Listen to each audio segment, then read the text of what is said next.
Bon matin les copains, aujourd'hui on va parler d'un emblème d'un pays, un pays que j'apprécie énormément. Je parle ici du Canada. Et quelle est la feuille d'arbre qu'on trouve sur le drapeau? Eh bien l'érable. Vous l'aurez donc compris, aujourd'hui sur la chaîne de Sorcier Ambulant, on va parler du sirop d'érable, tabernacle.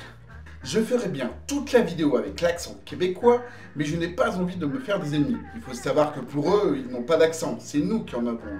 Vous trouverez d'ailleurs en lien la chaîne de l'Histoire nous le dira. Il a fait une super vidéo sur cet accent. Mais je digresse, revenons sur notre sirop. D'ailleurs, on va en profiter pour faire des bons pancakes. Qu'en pensez-vous?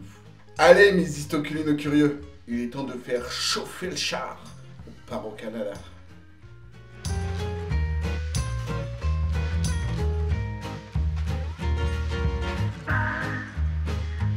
Ok, on n'est pas au printemps, période de récolte pour faire du sirop, mais j'avais juste envie d'en parler.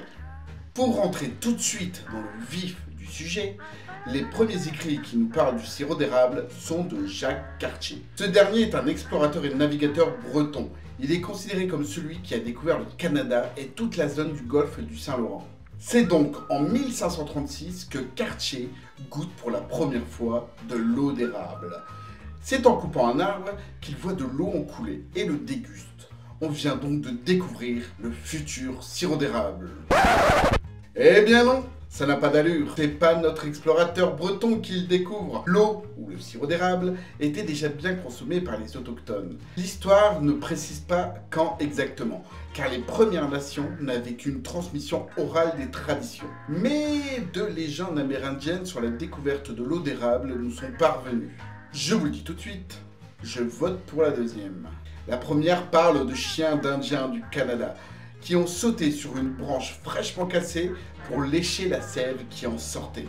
Alors, ils ont eu aussi l'idée de goûter. La deuxième légende, on la doit à un écureuil. Non, pas celui-là.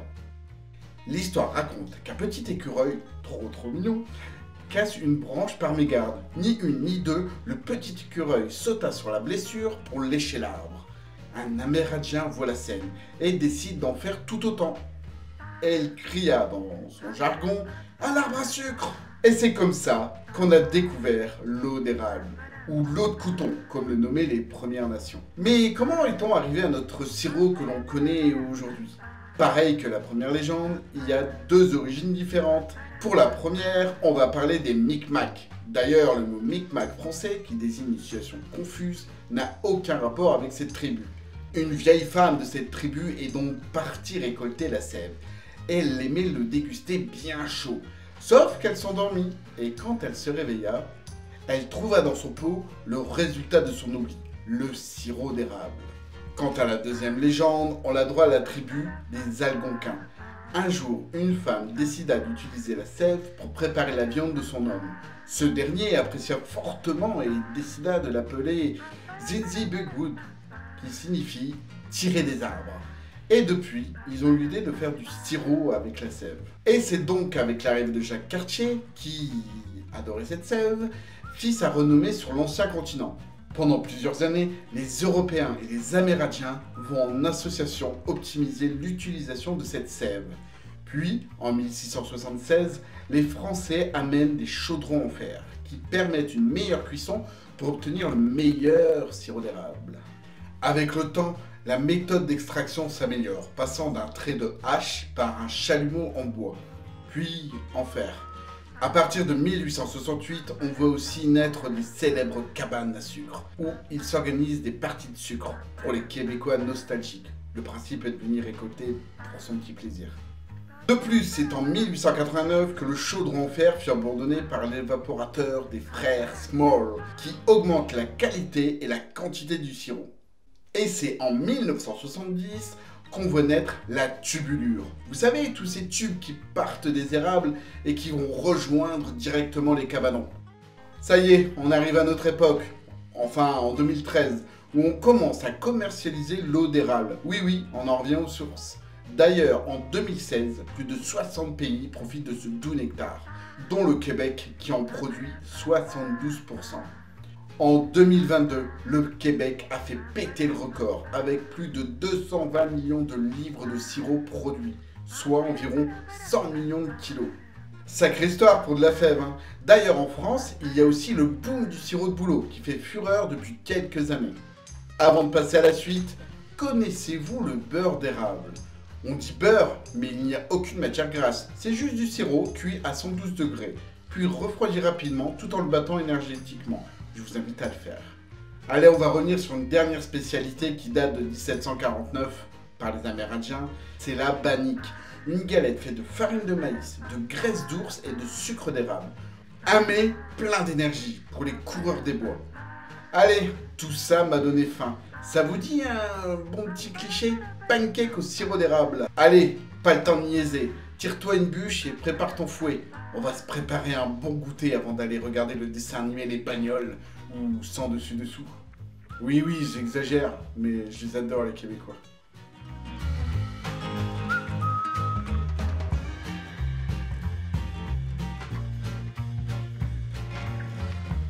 Alors cette recette est celle de Cyril Lignac, validée par les enfants.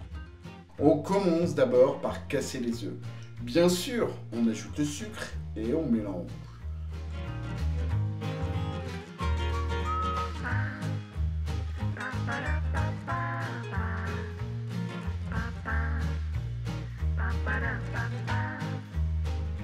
Ensuite, on peut ajouter le lait. Je le fais dans ce sens car ça évite un maximum de grumeaux. D'ailleurs, en commentaire sur une ancienne vidéo, on me précise qu'il y a des batteurs électriques. Je sais, mais j'aime le fouet. Allez, on mélange dans un récipient à part la farine et la levure chimique. Puis, ensemble avec le reste, tout doucement pour ne pas faire de grumeaux. Pour continuer, je mets le beurre fondu. Ouais, je l'avais oublié. Voilà, la pâte à pancake est prête. Plus qu'à cuire dans ma merveilleuse poêle que je rêve de changer. D'ailleurs, je rêve aussi de changer cette plaque de cuisson.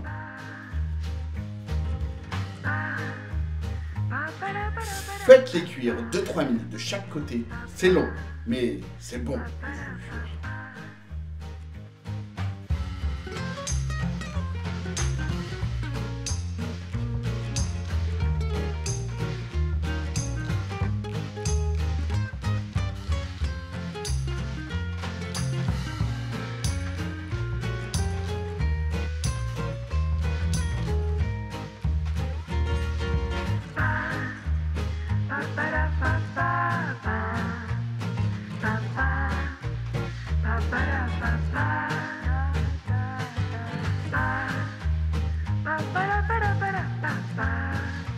Voilà, plus qu'à servir avec du bon sirop d'érable. D'ailleurs, n'oublions pas que c'est de lui qu'on parle aujourd'hui. Bon appétit!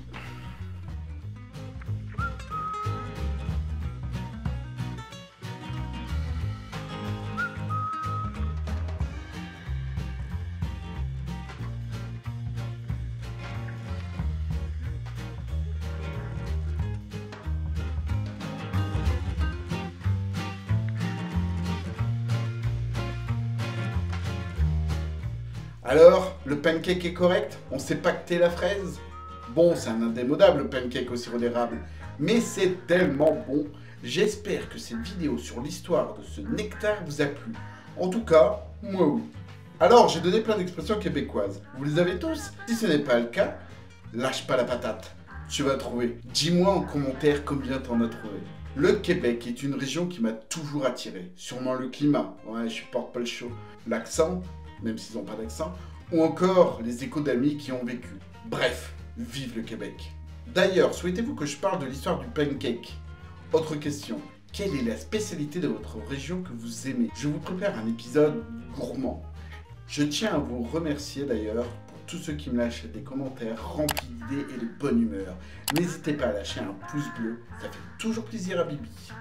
Allez, je vous fais des bises les histoculines curieux, et je vous dis à la semaine pour une nouvelle vidéo, car le gras n'attend pas.